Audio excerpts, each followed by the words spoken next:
Hello everybody, welcome to October. I am Emma Purple, and in this video I'll be sharing everything about the previous month, lessons I learned, new things that are happening, and goals for the new month.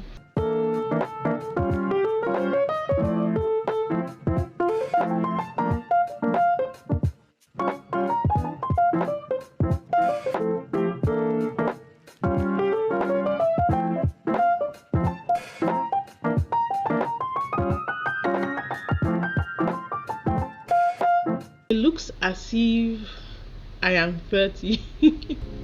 I say looks as if I am 30, and slowly but surely I'm trying to own it. I see no physical changes, I see no psychological changes, but I am the very big serious age, and that's surreal. But before I go into all of that, I just want to let you know that I've written all about the previous month in my blog post for October, so I'll link that in the description and you can check that out, because that one is more organized. This one I'm just rambling and speaking what's on my mind. And the fact that I've turned 30, it's really surreal. There's always a temptation for me to wonder and be anxious over the things that I didn't achieve, but God has taken me a long way, and maybe 5 years ago those would have been the thoughts going through my mind as I am turning 30. But right now, with all that I have gone through, I've really come to understand that we cannot take for granted the things that God has given to us. Even right now where I am, this is the ideal. This is a display of God's favor and mercy, and it has been hammered over and over in my mind and in my heart not to take for granted the things that God has done, not to minimize His favor, His love, and His compassion towards mankind. You know, it's ingrained in our nature that the thing that we have so abundant is never enough for us. Adam and Eve were just brought into this world, this perfectly beautiful world, and the first lie that came to them was that, oh, there is another tier, another level, another phase, another upgrade. And that's the lie of the enemy, to make you feel as if, oh, what God has given you is not enough. That's why the people in Babylon decided that they wanted to reach God. They just sat down, they were bored, and they were like, let's try and reach God.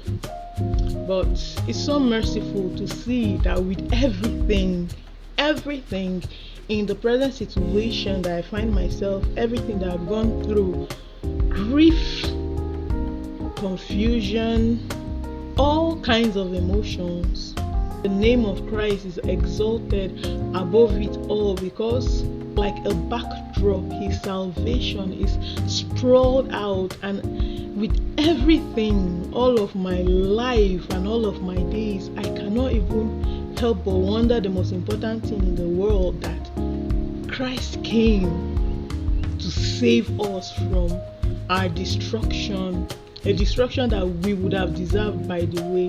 But He came and He gave it all to us, and despite the series of circumstances and happenstances that I have gone through in my life, somehow, some way, I was brought to know this truth, and it's just amazing and it's just wonderful.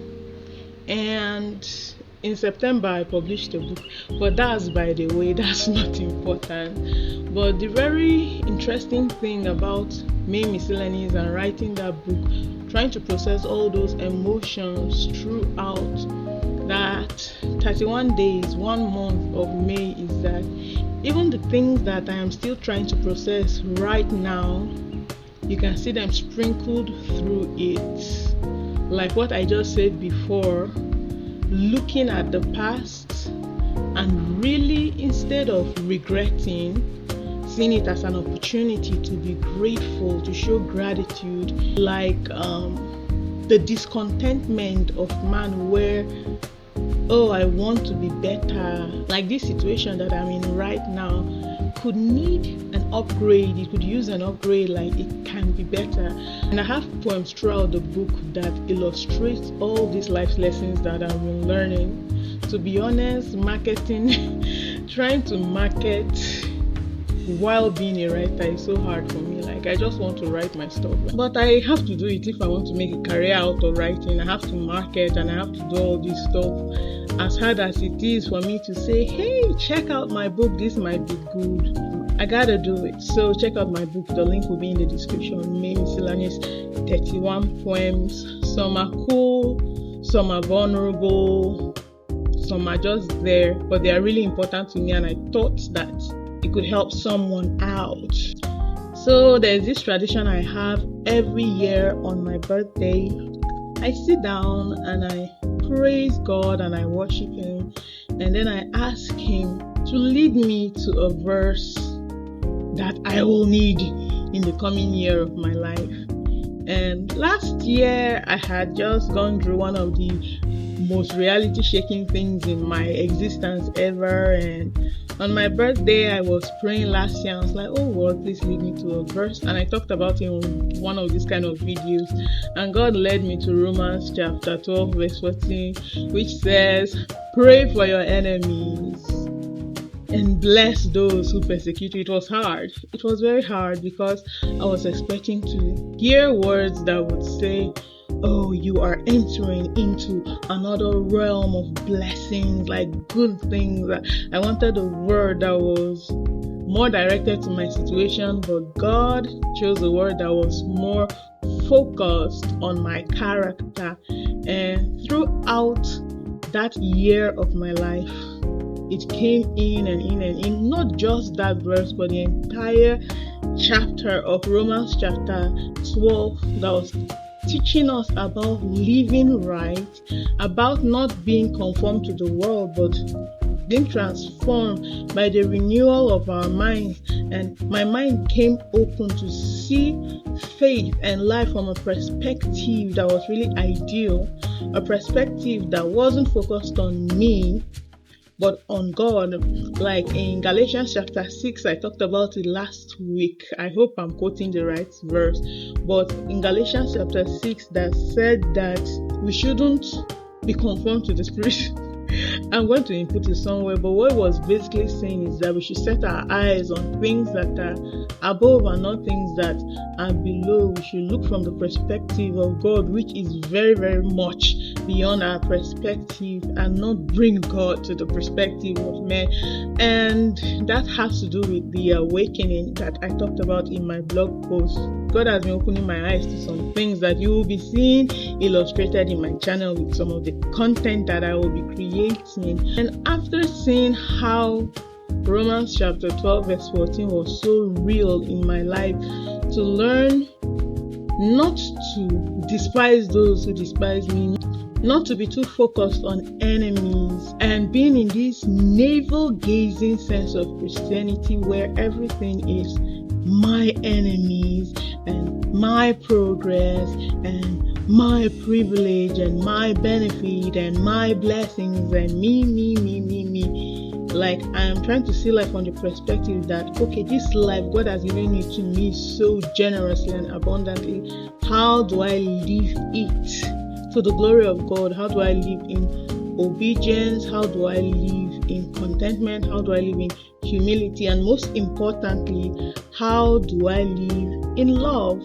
Showing the love of the Father and letting the truth of His gospel, like His death, the death of Christ and the resurrection of Christ, the life of Christ and the promise, the hope, the gift of grace will be the greatest motivating factor about my life. It will be me being a light, letting my light so shine before men. It will be me being a salt of the earth, and it will be me giving Him all the glory, like surrendering every single thing to Him. And the words that God directed me to on my birthday this year as I turned 30 was from Ephesians chapter 6 verse 14, and it says, stand therefore, having fastened on the belt of truth, and having put on the breastplate of righteousness. And I love the fact that God is so exact to point to truth and righteousness, because if you read my blog post, truth, righteousness, like the real thing versus the counterfeit, has been a theme that I've been kind of juggling in my life and trying to make decisions. And if you read this entire verse in context, it's talking about putting on the full armor of God. It's talking about warring and fighting the weapons of our warfare, which are not flesh and blood, but which are not against flesh and blood, but against rulers, against authorities, against cosmic powers over this present darkness, against the spiritual forces of evil in the heavenly places. And yeah, I'm looking forward to putting on the whole armor of God, putting on truth, but in love, not from a place of pompousness, not from a place of self-importance, not from a place of, oh, I know it, oh, Papa, you don't know nothing, like you're so lost, but from a place that I have been engraced to even see this light, the light and the truth of how something ought to be. And with love, being motivated by love, I want to emphasize that truth. And so I'm really looking forward to this age of my life.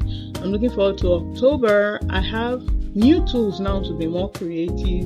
I am working hard to set things into motion, and I'm in a place where I really need God's instruction and direction to make certain important decisions. And it's exciting, it's great, it's wonderful to see life just beyond the stuff that we see, but to see God helping us to grow even in the most important and deep things. So I've talked a lot, I've rambled on a lot, and I'll ask you again to check out my blog and read the whole thing. And I'll also ask you to buy May Miscellanies. Yeah, that's an option. And that will be all for this video. Thanks for watching. Bye.